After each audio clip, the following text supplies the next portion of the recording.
Hello，大家好，歡迎嚟到楊俊賽馬專業嘅直播時間。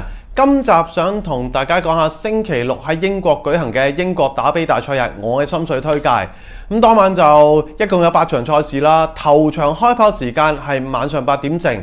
今集我就想講下 S1 第2場嘅大奧麥錦標同埋 S1 第5場嘅英國打比大賽啦。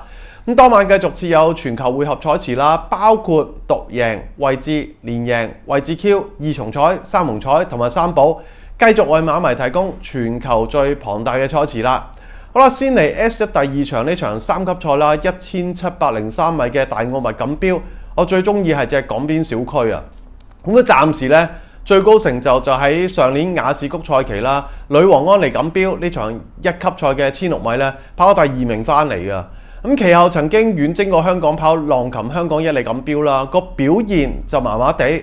今年復出喺場表列賽上陣啦，咁嗰場就擺個中游位置嘅，末段同隻頭馬叮當馬頭翻嚟，結果就跑到第2名，但係呢都已經彈得咗第3名馬匹4個馬位㗎啦，熱咗身啦。咁過往呢隻馬熱身完之後嗰鋪呢個演出都係持續向好啊。既然呢隻馬曾經喺場1級賽女王安妮錦標跑到第2呢，今次跑3級賽，憑佢本身嘅級數，我覺得佢可以贏馬㗎啦。再嚟就 S1 第5場啦，呢場英國打比大賽，翻查翻近10年嘅賽事啦，練馬師岳伯仁個成績都係相當好啦，一共贏咗5屆賽事嘅，所以今次都係 hold 住佢啲參戰馬啦。我自己最中意佢都係嗰隻攝人巨作啊！暫時係跑咗7場啦，個演出都係好亮麗嘅，贏咗4場，跑過3個第2啦，基本上就冇甩過 Q 嘅。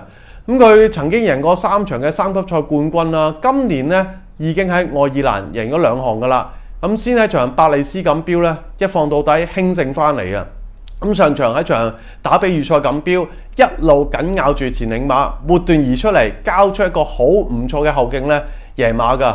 咁雖然今次就加程啦2405米，但係睇翻佢嘅 Help Sister 咧，知恩上年喺場2800米嘅皇家地錦標咧都係贏馬㗎，咁證明個場力咧都唔需要懷疑啦。咁我相信今次呢隻馬有機會可以問鼎英國打比大賽嘅。好啦，今次嘅分享就嚟到呢度。如果想睇翻我其他場次推介，記得留意翻個留言板啦。我哋下次再見，拜拜。